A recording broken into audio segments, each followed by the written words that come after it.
Here, ons wil U sien. Ons wil U voel, ons wil U hoor. Daarom bid ons, Here, tot U en ons vra, Heilige Gees, spreek tot my. Praat met my. Here, wanneer ons nou stil word en na die skrif uit lees en praat oor dinge wat vir ons saak maak, dinge wat vir ons moeilik is, pleit ons by U om elkeen van ons te ontmoet in ons lewensomstandighede en met ons daar 'n gesprek te voer. Raak ons harte aan, Here, en leer ons om vir U te hoor. Leer ons van die genade, van die liefde en hoe om by U uit te kom, om met U verhouding te bou. Vader, mag die woorde wat oor my lippe nou kom vir U aanneemlik wees. En mag die oordeenkinge van ons almal hier se harte vir U tot eer wees. Dankie vir U liefde en U genade. In Jesus naam, amen.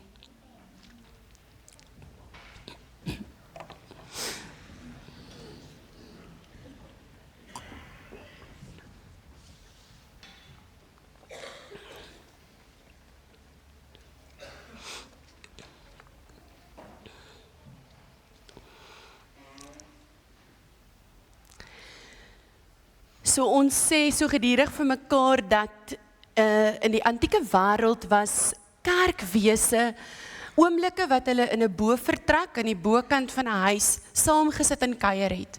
En wanneer hulle daar saamgesit en kuier het, het hulle verhale van Jesus met mekaar gedeel. En daarom, wanneer ons so by mekaar is, begin ek die diens so met 'n gespreksvraag en ek eindig hom so met 'n gespreksvraag om bietjie iets van daardie saam deel te kan verstaan en daardie saam praat, maar ook om te kan terugreflekteer op dit wat ons hoor. So, wanneer ons aan by die gespreksvraag kom, dan het jy so 'n bietjie agtergrond oor waarom ons dit so doen hier by ons geloofsfamilie. Ons is ook as geloofsfamilie besig met die tema dag 41. En dag 41 is vir ons hierdie dag van hoop, wanneer jy uit 'n woestyntydperk beweeg. En dan is ons besig elke kwartaal om te kyk na verskillende woestyntydperke. In die eerste kwartaal het ons bietjie gekyk na alles wat ek as individu beleef in my woestyntydperk. En hierdie kwartaal gaan ons kyk na wat beleef 'n gesin in die woestyntydperk. En daarom dan vanoggend die besige skedules ons gesin se woestyn. Die dinge wat ons gesin as ons woestyntydperk sien, wat ons besig hou en wat ons afmat in ons lewens. Ons eerste gespreksvraag wat ek wil hê jy moet deel met iemand langs jou is: hoe beleef julle tans julle skedules as gesin? As daar nie kinders in die huis is nie, hoe beleef jy jou skedule as afgetredes dalk? Of as ouers wat se kinders nou net die huis verlaat het? As jy alleen is, hoe beleef jy jou besige skedule? Hoe beleef ons skedules op hierdie oomblik? Deel net so 'n bietjie met iemand langs jou.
is vir my lekker om te hoor dat ons regtig baie het om oor te praat en dat ons skedules regtig oorweldigend is. So, vandag se gesinne leef in 'n wêreld waar alles en almal aan hulle trek en selfs die gesinne in ons leef in 'n wêreld waar alles en almal aan ons trek. Ons voel dikwels soos 'n taxi. Daar word net meer en meer ingelaai en die pad word net al langer en langer en dit moet net vinnig geskied. En daar's 'n paar groot redes waarom ons voel asof ons tyd so oorweldig word. Skoolaktiwiteite en huiswerk wat middag vul raak net oorweldigend. Sportoefeninge of wedstryde oor naweke wat gebeur in die gesinne. Werk wat langer ure begin verg en partykeer sommer dikwels saam huis toe moet gaan. Selfone, sosiale media en skerms wat almal eintlik maar apart hou van mekaar af. Dan is daar finansiële druk wat veroorsaak dat ons baie dikwels harder werk en langer ure moet werk om te kan oorleef. Daar's kerk en gemeenskap en sosiale verpligtinge wat ons ook moet nakom. En dan is daar ook kinders wat hulle eie program het en hulle eie belangstelling en ook dit moet kan uitvoer. En dan uiteindelik is daar hierdie absolute uitputting dat wanneer ons uiteindelik almal by die huis kom, is ons so moeg en energieloos dat ons net nie eintlik krag het om tyd saam te spandeer nie. Dan is daar ook natuurlik die druk om alles te doen sodat jy niks misloop nie, niks uitmis op nie. En dan is daar hierdie kultuur van besig wees en waar besig wees amper gesien word as 'n stuk sukses. Ek weet daar seisoene in die lewe wat werklik baie tyd vra. Daar's eksamentye, die tyd wanneer mens 'n nuwe baba in die huisgesin het, of tye wanneer iemand siek is in die huisgesin, of dalk wanneer 'n besigheid nog klein is en moet opgebou word. En die Here is nie self ook onrealisties oor hierdie seisoene nie. Hy vra nie dat jou lewe altyd mooi gebalanseerd moet wees en dat dit altyd mooi perfek uitwerk en netjies lyk nie. Wat hy wel vra, is dat jy selfs in 'n besige seisoen bewus 'n vraag vra. Here, hoe kan U steeds eerste wees in hierdie tyd waarin ek myself bevind? Al is dit op 'n klein, eenvoudige manier. Dit mag dalk beteken 'n klein kort gebed op pad skool toe in die kar saam met jou kinders.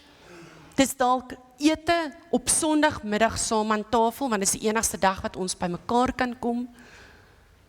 Of dis 10 minute stil gaga saam met jou kind iewers heen stap om tyd alleen saam met jou kind te kan steel en spandeer.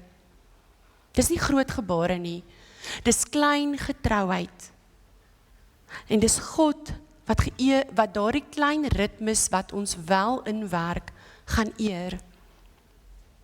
Die gevaar is dat 'n huis vol aktiwiteite nie noodwendig 'n huis is waar daar verbondenheid is nie, nabyheid is nie. 'n Gesin kan elke dag in dieselfde huis saam wees, maar emosioneel baie ver van mekaar af leef. Wees ook versigtig dat jou huis nie vol van 'n klomp kerkaktiwiteite raak nie. En dat jy op daardie manier dink, as ek hierdie kerkaktiwiteite doen, dan is ek besig om my verhouding met God te bevorder nie. Al hierdie kerkaktiwiteite kan net so nadelig wees vir jou verhouding met die Here, sowel as met jou huisgesin. Baie gesinne gee eintlik maar vir God net die oorblyfsels van hulle tyd, in plaas van dat hy die eerste plek in hulle ritme moet word. Wanneer ons kalender bietjie voller raak, dan raak ons tafel stiller. Dan raak die gesprekke korter en ons harte is als bietjie verder en verder uit mekaar uit, van mekaar af weg. As die Here die huis bou, as die Here nie die huis bou nie, dan bou die bouers 'n bouval wat enige oomblik in mekaar kan stort. Ek wil hê dat ons vanoggend so 'n bietjie saam lees oor 'n bekende vrou daar in die Nuwe Testament, wat ook so gesukkel het met die besig wees van skedules. Ons lees vanuit Lukas 10 vers 38 tot 42 uit die 83 vertaling. Op hulle reis het Jesus in 'n dorp gekom waar 'n vrou Martha hom as gas ontvang het. Sy het 'n suster gehad, Maria, wat aan die voete van die Here gaan sit en na sy woorde geluister het. Maar Martha was baie bedrywig om alles klaar te maak. Sy kom toe daar staan en sê, Here, hinder dit U nie dat my suster my alleen laat bedien nie. Sê sy moet my kom help. Maar die Here antwoord haar, Martha, Martha, jy is besorg en bekommerd oor baie dinge, maar net een ding is nodig. Maria het die beste deel gekies, en dit sal nie van haar weggeneem word nie. 'n bekende verhaal aan ons ken die Martha en Maria verhaal. Die uitdaging van besig wees kom die duidelikste na vore in die interaksie wat Martha hier het met Jesus. Sy was so besig met al haar voorbereiding, en dan kom Jesus en dan sê hy vir haar, dat terwyl sy haarself bekommer oor 'n klomp dinge, Maria eintlik die beter deel gekies het. Wat wys op 'n gevaar om skedules toe te laat, om uiteindelik jou te oorweldig, en jou verhouding bou met die Here, en met ander te verbrokkel. Hierdie verhaal kom en hy balanseer so bietjie diens met rustige betrokkenheid. Die gedeelte maak dit baie duidelik wat ons eerste aandag moet geniet. Jesus wys so sagkens liefdevol as hy haar roep, Martha, Martha. Ons het 'n liefdevolle uitdrukking, wat hy vir haar sagkens wys, wat moet sy eintlik aan aandag gee. Sy het hierdie oormatige las vir haarself gaan staan en skep. Sy moes eintlik net een eenvoudige gereg voorberei, maar sy het besluit om all out te gaan en 'n banket voor te berei. Hoeveel keer doen jy dit? As jy moet eerlik na binne kyk, hoeveel keer kan jy een ding kies? Of op 'n eenvoudige manier iets aanpak en dit sal net so effektief wees. Maar jy voel, daar moet meer wees, daar moet meer gebeur. Die dryf om ander tevrede te stel, neem uiteindelik oor en dan eindig jy op met 'n vol bord en 'n baie slegte by. Want daardie by word dan op almal uitgehaal asof dit hulle skuld is dat jy al die werk aangevat het. En die eintlike probleem, jy wou nie eenvoudigheid kies bo goedkeuring en verdienste nie. Indien jy 'n eenvoudiger pad sou stap, is daar dikwels meer tyd vir verhouding bou en minder angstige oomblikke waar verhouding verbreek kan word. Die probleem hierso is nie gasvryheid self nie. Die probleem is eerder om toe te laat dat die wêreldse bekommernisse jou geestelike teenwoordigheid oorskadu. Ons volg slaafs die wêreld na en ons word vasgevang in hierdie dryf om te moet presteer. Ons moet meer doen om suksesvol te kan lyk en goed te lyk. Ek moet darm 'n goeie ma wees, so ek moet by al hierdie dinge uitkom. Kyk wat doen die ander ma's. Ons doen dit sonder om 2 keer te dink. Ek moet hard werk as man, want ek moet geld inbring. Kyk wat doen die ander mans, kyk hoeveel geld bring hulle huis toe. Jesus daag ons uit om anders te dink. Jesus daag ons uit om verhouding bo alles te kies wat ons doen in hierdie wêreld. Die programme waarmee ons onsself besig hou, dit skep nie noodwendig verhouding nie. Meer dikwels verbreek ons programme verhouding. Soos ons ook hier kan sien in Martha en Maria se situasie. Martha se absolute woede oor waarmee haar suster besig is. Om Jesus te volg beteken nie dat ons dieselfde uitdrukking van geloof gaan hê en dat ons op dieselfde manier ons geloof gaan uitdruk nie. Maar dit vereis wel dat jou prioriteite so gerangskik word sodat hy deel is van jou alledaagse doen en late, sodat jy sy liefdevolle karakter wat verhoudingsbou sigbaar maak, kan gaan uitleef en gaan doen tussen mense. Dikwels wanneer ons so programme dryf en dat net die werk wil perfek en dit moet reg lyk, verloor ons die karakter van Jesus in die proses. Die liefde en die verbondenheid met ons drie-enige God word dan uitgesluit en die afhandel van daardie program kry prioriteit bo dit. Om die Here eers te stel, moet verhouding bo program die prioriteit wees. Wêreldse programme kan uiteindelik 'n geestelike struik word as dit meeste van ons aandag gebruik. Wat veroorsaak dat mense die dinge van hulle siel vergeet, die dinge wat vir ons belangrik is, agterweë laat. Martha se afleiding was op sigself nie sondig nie, maar dit het haar uiteindelik verhinder om hierdie unieke geleentheid te kon raak sien. Sy het 'n geleentheid gehad dat sy direkte toegang gehad het tot Jesus se teenwoordigheid en sy onderrig. Haar besig wees het verhoed dat sy kon stil staan by Jesus toe hy reg voor haar gestaan het. Haar ekstra meer kos maak, want dit moet darm goed lyk as die mense kom, het haar verhoed om 'n stil oomblik by Jesus se voete te gaan spandeer. Miskien sit jy hier vanoggend en jy voel jouself soos Martha.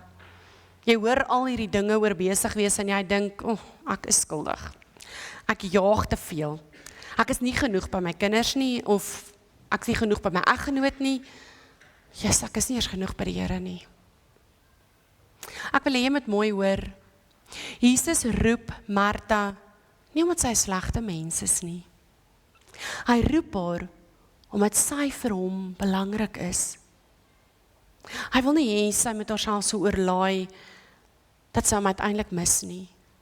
Hy roep haar omdat hy vir haar lief is. Hy wil nie hê sy met haarself skade aanrig deur te veel te wil doen, in steede van hom stil te raak en verhoudings te bou wat haar eintlik kan goed doen nie. Vandag roep hy vir jou en my ook nie om ons uit te skel nie. Hy roep ons omdat hy ons wil nader nooi. Hy roep ons omdat hy vir ons wil sê, jy hoef nie 'n perfekte gesin te word nie, maar kom sit net weer 'n bietjie by my voete. Laat ons 'n bietjie saam na daardie kalender van jou kyk, daardie programme waarmee jy jouself so besig hou. Die uitnodiging van Jesus is nie probeer harder nie. Die uitnodiging is, kom nader. Baie van die dinge wat ons doen ons om goedkeuring te verkry. Ons weet dit nie noodwendig nie. Dit gebeur so onbewuslik hier in my. Dit wat ek doen ek eintlik om goedkeuring te kry. En ek weet nie eers daarvan nie. Al wat ek dink is, ek moet die kinders rondry. Ek moet by die skool betrokke wees, want dan is ek 'n goeie ouer. Ek moet hierdie fondsinsameling doen. Ek moet tot laat werk, anders dink my baas, ek doen nie my werk nie. Alles sodat ek kan goed voel as mens, as ouer van kinders, as mens in die samelewing, sodat ek kan sê, ek is goed genoeg in dit wat ek doen. Want dit alles gaan daaroor. En almal van ons is so besig hiermee, dat ons laterhand 'n negatiewe siklus veroorsaak, waar ons uiteindelik die ander persoon probeer outshine. Dan moet ek darm beter lyk as die ander persoon, sonder dat ek dit besef. Doen dit nie as prins nie, dit gebeur sommer so outomaties, onbewuslik. En hoe meer ek doen, hoe beter lyk ek, en hoe meer moet ek dan begin doen, want ek moet darm dit kan volhou. En hoe meer ek doen, en hoe beter ek lyk, hoe minder dra ek die belange van my gesin op die hart. Alles valse idees van goed genoeg wees. Wat sou gebeur as net een persoon sê, tot hiertoe en nie verder nie? Wat sou gebeur as ek sê, ek skaal nou af. Ek kies om rustig te raak, soos Maria. Ons het gesê, Jesus kom en hy verander die idees van die wêreldse reëls en goedkeuring soek. Hy wys vir ons, verhoudings is vir hom belangrik. Verhouding met hom moet prioriteit wees in ons lewens, sodat verhouding met ander kan geskied. Dis nie altyd groot tragedies wat gesinne vernietig nie. Soms vernietig hulle stadig, met tyd, oor hulle kalenders net te vol geraak het. Ons kinders onthou nie dalk altyd al die sportprestasies nie. Maar hulle sal definitief onthou of ons tyd gehad het vir mekaar en of ons tyd saam spandeer het. As ons aanhou met hierdie besig wees, hierdie wys sukses mentaliteit, dan is ons soos 'n huis met wifi verbinding, maar baie min hartverbinding. Dan is ons 'n gesin wat oral heen saam ry, maar nêrens regtig saam aankom nie. Die oplossing is nie noodwendig om alles te stop nie. Die oplossing is om doelbewus ritmes te skep in jou gesinslewe. Nou, hoe skep ek 'n ritme? Doelbewus saam eet. Maak ten minste 1 maaltyd per week waar jy bewuslik saam aan tafel sit sonder skerms. En wanneer jy so sit, deel iets van jou dag. Deel dalk iets waarvan jy hou. Deel iets wat die Here, wat jy saam met hom beleef het in die week. Ons sien dat tafelgesprekke en tafeletes vir Jesus ook belangrik was. Want daarom tafel bou ons verhouding, praat ek oor myself, praat ek oor wat hy vir my beteken. Saam bid. Bid kort en eenvoudig saam, ons weet die wêreld, jou skedule is besig. Al is dit dat jy bid in die kar op pad werk of voor slaaptyd. Jy kan ook stilte tyd gebed doen, waar jy net stil bly voor God. Lament is belangrik, leer jou kinders om te kla, leer jouself om te mag kla. Maar dan ook leer jouself om die Here te lofprys, sê vir hom wat hy vir jou beteken, leer jou kinders om vir hom te sê wat hy vir hulle beteken. Saam lag. Is belangrik om iets ligs en lekker saam te doen, skep tyd om saam te lag, speel 'n stomstreke speletjie, jy lag baie vinnig, ek beloof. Vertel grappies aan mekaar. Deel grappige stories dalk vanuit jou lewe met jou kinders. Maar skep tyd om saam te lag. Saam rus is belangrik. Skep ten minste 1 blokkie per week. Al is dit net 15 minute, waar jy sonder enige sosiale media stil sit by mekaar. As jy moet, gaan 'n naweek bos toe, gaan 'n naweek see toe. Maar skep geleentheid waar daar geen tyd met sosiale media is nie en net stilte. Saam die Here soek. Maak tyd om saam Bybel te lees. As jou skedule so besig is, kry 'n audio Bybel, luister Bybel op pad skool toe. Dis Bybel lees saam. Praat oor die Here saam in oomblikke wat jy kry. Onthou, deel jou ervaring met die Here op elke dag tyd. Jy hoef nie stil te sit nie om dit te doen nie. Dis nie nog 'n program om jou moeg te maak nie. Dis 'n lewenswyse wat stadig maar seker begin om verhouding te bou met God en met mense.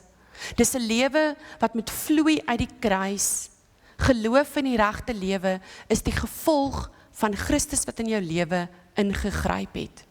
Skep oomblikke met God tydens jou skedules.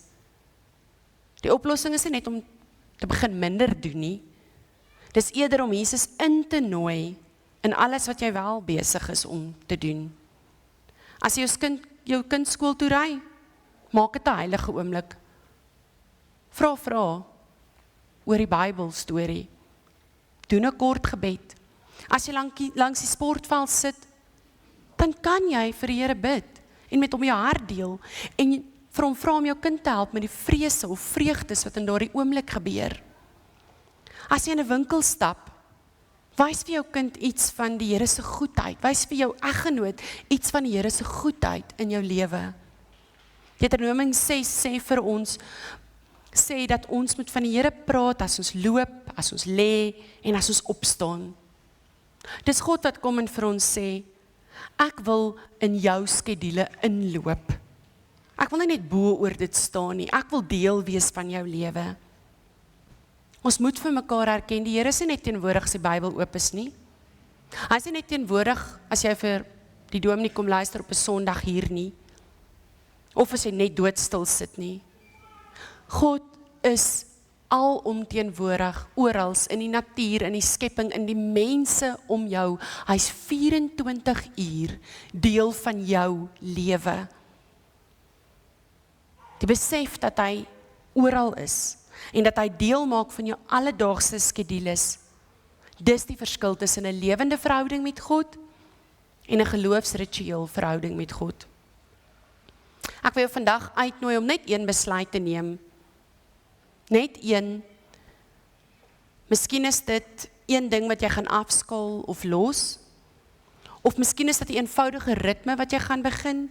Soos een aand saam eet of een keer saam gebed hou.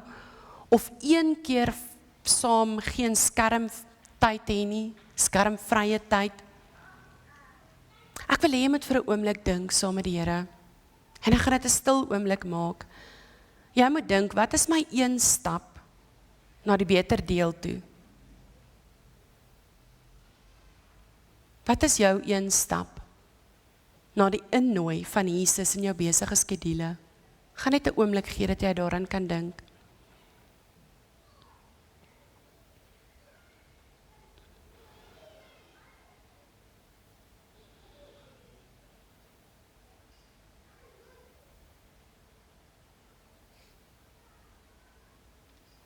Vanaand of hierdie week wat kom, gaan praat daaroor met jou gesin. Dit wat jy nou net gevoel het, is daai een stap. Gaan praat met jou gesin daaroor. Skryf dit neer, bid daaroor. Jy hoef nie die hele woestyn vandag te gaan staan en verander nie. Jy hoef net te begin met een klein oase. Een klein moment wat jy Jesus innooi. Ons gaan afsluit met die volgende gespreksvraag. Waar en hoe kan jy nuwe ritmes skep wat kan help dat skedules nie verhoudings afbreek nie? Waar en hoe? Jy hoef nie daai een ding te deel nie, jy kan met die persoon net deel wat jy gehoor het. Waar en hoe kan jy nuwe ritmes skep wat kan help dat skedules nie verhoudings verder afbreek nie?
Here, ons is baie dikwels oorweldig met idees wat die wêreld vir ons gee oor waarmee ons onsself moet besig hou.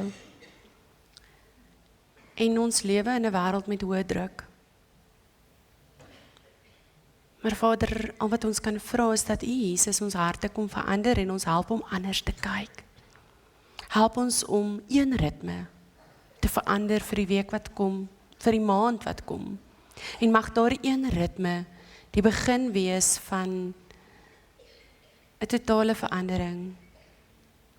Die begin wees van 'n lewende verhouding met U. En daar waar ons al reeds dalk 'n ritme reg kry, dankie daarvoor, Here. Mag ons nog een bysit.